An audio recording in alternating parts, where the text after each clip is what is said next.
एकरा मतलब जरूर संजीव कपूर के खाना खजाना में देख के ही बनैले बाड़ी। संजीव कपूर के खाना खजाना देख के नइया बनैले, सूर्यवंशम फिल्म देख के खीर बनैले बिया का। हां सूर्यवंशम फिल्म हो वाला। हां एकरा माने जोहर होला। हां जी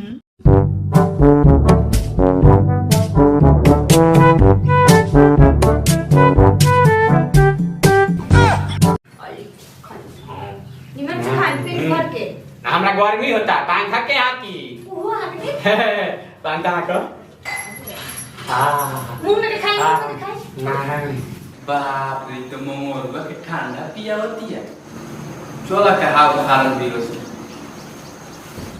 का हो साजो से बिया होई तब से बहरी दिखाइए बंद कर देले बड़। अरे का करी ऐसा ना सुंदर हम मेहरारू मिल गई बिया। अच्छा क्या मन नहीं करत बहे निकले तो बहे लेके जा तनी घूम फिर के आवो, एक दो घंटा खातिर आ जाने घर से निकले का हम मन ना करेला। अच्छा ई बात बा का हो हां देखनी तो मोगी मंगलुआ साथे बैठ के मात 25 लड़ा होती है।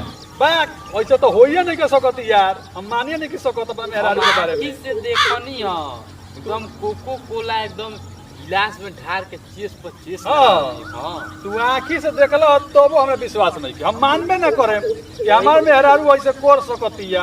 सही कहता का। अरे हम मानबे ना करे, मिस एकदम झूठ बोलत होई तो मान लो देखलो ही ना होई, देखले होई तबे न कहता। अब हम मान नहीं कि सको जान तरह का है चाहे कि हम जानता नहीं कि हम मेहरारू के नु 4-5 गो लेके चक्कर चलेला। का बात करता रहो। अरे हम जानता नहीं बाकी आज मान लेम नु एकर पतिया त काले से कनी के डूगी पीटे लगिए सगौवा में आ कहे लगिए संगे होइसे ऐसे बात बा, वही से हम मानिए नहीं कि सकत आ घूम घूम के हम कहे नहीं कि हम मेहरारू सती सावित्री बिया। हम चलता नहीं अपना मेहरारू के लगे वैसे ऐसा बात तू लोग तो है तरह लो तो जा हाला मत करियो, हाला मत करियो। चलो सही बात हो का रे। और सही बात हो सही हे प्रीति क्या करता का करता नहीं देखो मतलब देखते हो छे को पता नहीं का करता नहीं आशे के हुआ है लोग का मां कहां के हुआ गोलवा बहुत लकी का भी आए लोग चल केहू ना आइलो वो तो ऐसा कहानी हो बोलवा के ढोड़वा के बात सुनता नहीं ओकनी सुन के तो उहे कामे हो वो तो हम कहानी हो मेहरारू पर विश्वास न बा कि वो दिया सकता।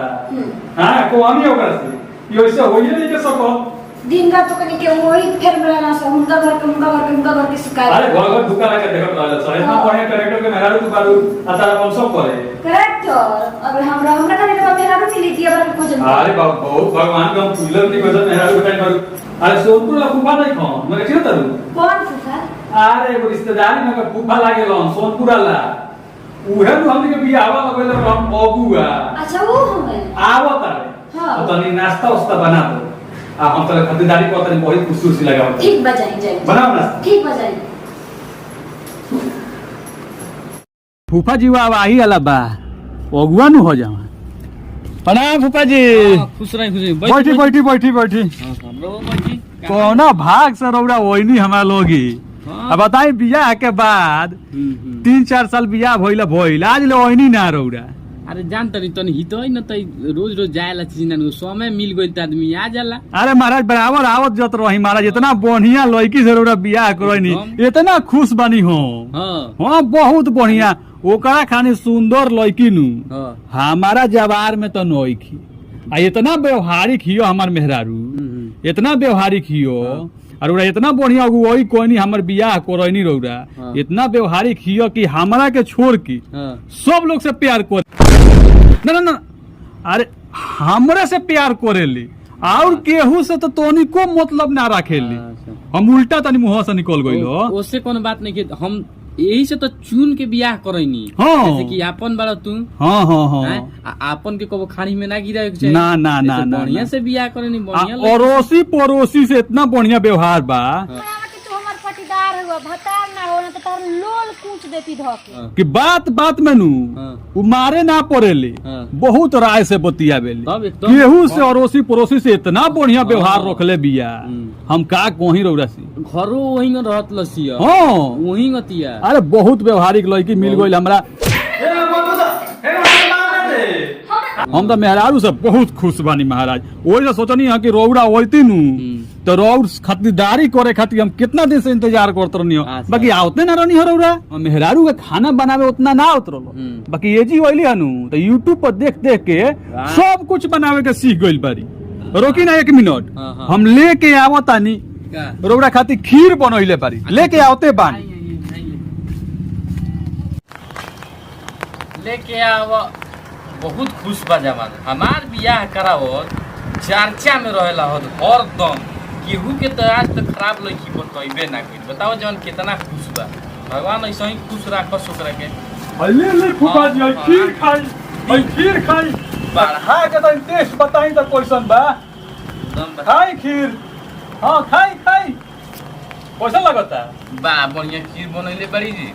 हमार मेहरारू बनइले बिया बे हाँ, यूट्यूब पर सीख के बनइले बिया। बढ़िया ना बढ़िया खीर यूट्यूब पर सीख के अब बनाइले बिया कि रौरा जोर नहीं के। खाई खाई एकदम बढ़िया लगता खाई है। खाई खाई यूट्यूब पर देख के बनइले बड़ी। हाँ जी, यूट्यूब पर देख के सीखले बिया हमार मेहरारू। एकरा मतलब जरूर संजीव कपूर के खाना खजाना में देख के ही बनइले बड़ी। संजीव कपूर के खाना खजाना देख के नहीं के बनइले, ये सूर्यवंशम फिल्म देख के खीर बनइले बिया। का हाँ सूर्यवंशम फिल्म हो वाला एकरा माने जहर रहल। हाँ जी, तो तू ऐसे काहे कहला? हमरा पहले बतावला नु। आय अरे लो अरे बाप रे, अमुआ को ओ तना दिए बाबा एक के मुंगा देलो सने। बताओ ऐसन मेहरारू से बियाह करा देले योगुआ कि हमरा के फेरा में डाल देले। रोज 4 गो 5 गो लड़का सन से बतियावतिया आ ओकरा बाद बात बात में हमरा के मारेली। हैं अड़ोसी पड़ोसी से झगड़ा कोइला के मारे शिकायत इतना करावतिया कि हमरा के फेरा में डाल देले बिया। हैं ओइसोना लड़की तरह मिललियो, झगड़ालू लड़ालू आ बिगड़ा लड़की ओइसोना लड़की से तू बियाह करइबो। कहां रुपया से होई गइल बा। मुआ तू मुआ